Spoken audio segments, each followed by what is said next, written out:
Hi hello నమస్తే this is Suvarna welcome to Suman TV.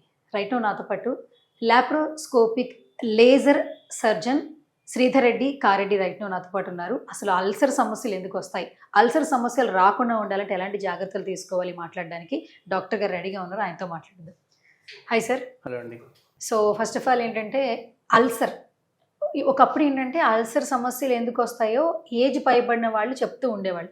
అంటే అతిగా ఫుడ్ తీసుకున్నా, ఆయాసం వచ్చినా, బరువు ఎక్కువ అయిపోయినా, వయసు పైబడిన వాళ్ళలో ఎక్కువగా మనం చూస్తుండేవాళ్ళం. గ్యాస్ట్రిక్ సంబంధించిన సమస్యలు ఉన్న వాళ్ళకు కూడా అల్సర్ వస్తుందని వింటూ ఉంటాం. ఫుడ్ కూడా మసాలాలు, కారాలు ఇలాంటివి తీసుకున్న వాళ్ళలో అల్సర్ ఎక్కువ చూస్తుంటాం. ఈ మధ్య కాలంలో ఏజ్ డిఫరెన్స్ లేదు, అందరిలో మనం అల్సర్ చూస్తున్నాం. అసలు ఎందుకు అల్సర్ అనే వ్యాధి అన్ని విధాలా వ్యాపిస్తుందంటారు? సో అల్సర్ అంటే నథింగ్ బట్ పుండు. ఆ పుండు మన బాడీలో ఎక్కడైనా రావచ్చు, ఎక్కడొచ్చినా దాన్ని అల్సర్ అని అంటుంటాము. మీరు ఇప్పుడు అడిగారు ఫుడ్ తినడం వల్ల వచ్చే అల్సర్. ఈ ఫుడ్ తినడం వల్ల వచ్చే అల్సర్ని మనం గ్యాస్ట్రిక్ అల్సర్స్ అంటుంటాం, లేదంటే పెప్టిక్ అల్సర్స్ అంటాం. అంటే స్టమక్లో ఉండే వాల్ దగ్గర, స్టమక్ లోపల ఉండే గోడ దగ్గర అల్సర్స్ ఫామ్ అయితే కనుక దాన్ని గ్యాస్ట్రిక్ అల్సర్స్ అని, పెప్టిక్ అల్సర్స్ అని, డ్యూడినల్ అల్సర్స్ అని అంటుంటాం. అదే ఒకవేళ డయాబెటీస్ వచ్చిన వాళ్ళకి, మోస్ట్ ఇంపార్టెంట్ ఇక్కడ, ఈ డయాబెటీస్ వచ్చిన వాళ్ళకి ఏంటంటే షుగర్ వ్యాధి వచ్చిన వాళ్ళకి కాళ్ళలో పుండ్లు చూస్తుంటాం, దాన్ని కూడా మనం అల్సరే అంటుంటాం అన్నట్టు. సో డయాబెటిక్ ఫుట్ అల్సర్ అనేది అయితే ఉందో ఇది చాలా ఇంపార్టెంట్. ఎందుకంటే ఈ డయాబెటీస్ ఈ మధ్యన చూసుకుంటే, నేను చదువుకునే 25 years బ్యాక్ కనుక చూసుకుంటే కనుక మేము అడిగే ప్రతి ఒక్క క్వశ్చన్ డయాబెటీస్ ఉందా అని అడిగే క్వశ్చన్ అబోవ్ 45-50 years ఏజ్ వాళ్ళకి అడిగేవాళ్ళం. బట్ ఇప్పుడు ఉన్న జనరేషన్ చూసుకుంటే 15 years అబోవ్ దాటిన తర్వాత మేము అడిగే క్వశ్చన్ ఏరియాలో కంపల్సరీ డయాబెటీస్ ఉందా అని అడుగుతున్నాం. అంటే 45-50 years నుంచి మనం 15 yearsకి దిగిపోయినాం. అంటే 30 ఏళ్ళు మనం దిగజారినాం. అంటే ఏంటంటే 30 years కంటే ముందే ఈ డిజీజ్ అనేది మనం ఐడెంటిఫై చేయగలుగుతున్నాం. అండ్ 30 years కంటే ముందే ఈ డిజీజ్ లోపలికి పడుతున్నారు. ఎందుకు అట్లా అంటే, ఒకటి ఊబకాయం కావచ్చు, అంటే ఒబేసిటీ కావచ్చు, లేకుంటే మనం తినే ఫుడ్ కావచ్చు, లేకపోతే మన లైఫ్ స్టైల్ ఉండొచ్చు, అండ్ వంశపారంపర్యంగా ఉండొచ్చు. దీనివల్ల ఏమవుతుందంటే డయాబెటీస్ అనేది ఎర్లీగా అటాక్ అవుతుంది. సో ఈ డయాబెటీస్ ఉన్న వాళ్ళకి ఏంటంటే మనము పెరిఫెరల్ న్యూరోపతి అంటాం. ఈ పెరిఫెరల్ న్యూరోపతి అంటే ఏంటి అంటే, కాళ్ళల్లో ఉండే ఈ నరాలు అంటారు కదా, అంటే బ్రెయిన్ నుంచి సప్లై అయ్యే నరాలు, ఆ నరాలు పనిచేయవు అన్నట్టు. దీనివల్ల ఏమవుతుందంటే వాళ్ళకు స్పర్శ అనేది తగ్గిపోతుంది. స్పర్శ తగ్గడం వల్ల మనం నడిచినప్పుడు మనకు స్పర్శ ఉంటుంది కాబట్టి మనకి ఏదైనా పుచ్చుకున్నా, లేకపోతే ఏదైనా దెబ్బ తగిలినా మనం ఐడెంటిఫై చేయగలుగుతాం. బట్ డయాబెటీస్ వాళ్ళకి ఐడెంటిఫికేషన్ ఉంటుంది, ఎందుకంటే కంప్లీట్ పెయిన్లెస్ ఉంటారు వాళ్ళు. మనం గిచ్చినా, సూదితో కూర్చున్నా వాళ్ళకి పెయిన్ తెలీదు. చివరికి ఎలా ఉంటారంటే వీళ్ళు, వాళ్ళకు పుండు అయిందని పక్కనోళ్ళు చూసి చెప్పేంత వరకు వాళ్ళు పుండు ఉందని కూడా తెలియదు. కొన్నిసార్లు రక్తం గారుతూ ఇంట్లో తిరుగుతూ ఉంటారు, రక్తం కనిపిస్తేనే వాళ్ళకి ఐడియా వస్తుంది అక్కడ దెబ్బ తగిలింది, నాకు పుండు అయ్యింది అని చెప్పేసి. సో ఈ అల్సర్స్ ఏవైతే ఉన్నాయో న్యూరోపతిక్ అల్సర్స్ అంటుంటాం అన్నట్టు. వీళ్ళు స్పర్శ ఉండదు కాబట్టి ఆ స్పర్శ లేని చోట వాళ్ళకు పుండు అయిపోయి అల్సర్గా ఫామ్ అయిపోయి అది తినేసుకుంటూ లోపలికి వెళ్ళిపోయి బోన్ వరకు ఇన్ఫెక్ట్ అవుతూ ఉంటుంది. ఇట్లా డయాబెటీస్ ఉన్న వాళ్ళకి చాలామందికి మనం కాలు తీసేసే అవకాశాలు ఉంటాయి. ఎందుకంటే డయాబెటీస్ ఉన్న వాళ్ళకి బాగా ఐడియా ఉంది వాళ్ళకి ఎప్పుడు కాలు తీసేస్తారు, ఎప్పుడు మేము జాగ్రత్తలు తీసుకోవాలి అని చెప్పేసి. సో ఇట్లా డయాబెటిక్ అల్సర్స్ ఉన్న వాళ్ళకి నా తరఫున నేను ఒకటే రోజు ఏం చెప్తానంటే, మనకు ఫేస్ ఎంత ఇంపార్టెంటో సోల్ కూడా అంతే ఇంపార్టెంట్. చాలామంది చూడండి, మీరు డైలీ ఫేస్ చూసుకుంటారు, ఆయింట్మెంట్ రాస్తారు, క్రీమ్స్ రాస్తారు, ఏదైనా చేస్తారు. బట్ ఫుడ్కి ఎవరైనా ఒక్కరైనా ఏదైనా రోజు చేస్తారంటే ఏది చేయం. మనం చివరికి షూ వేసుకుని ఇంటికి వచ్చాక కడగడానికి కూడా ఇంట్రెస్ట్ చూపించాము ఓసారి.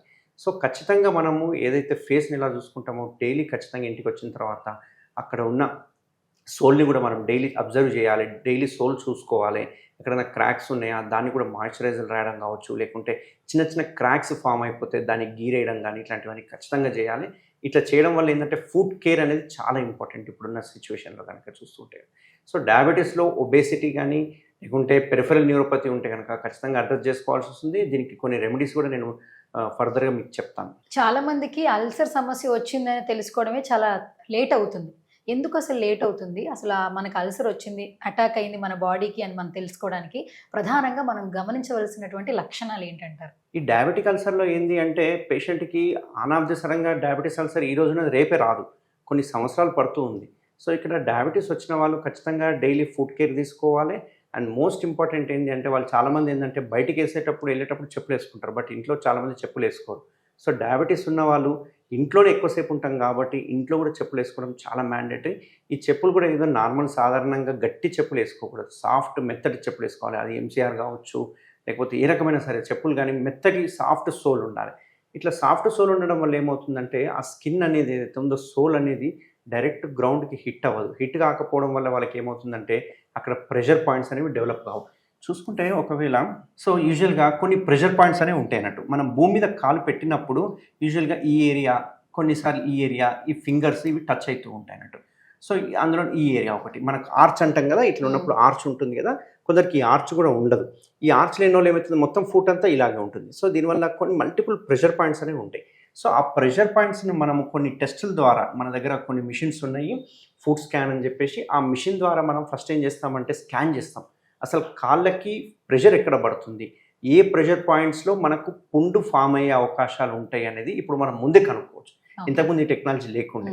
సో ఇప్పుడు ఏంది, ఆ పాయింట్స్ని కనుక మనం కాపాడగలిగినాం అనుకోండి, వాళ్ళకి ఫ్యూచర్లో పుండ్లు పడే అవకాశాలు అసలు ఉండదు. కానీ ఆ కేర్ చాలా ఇంపార్టెంట్.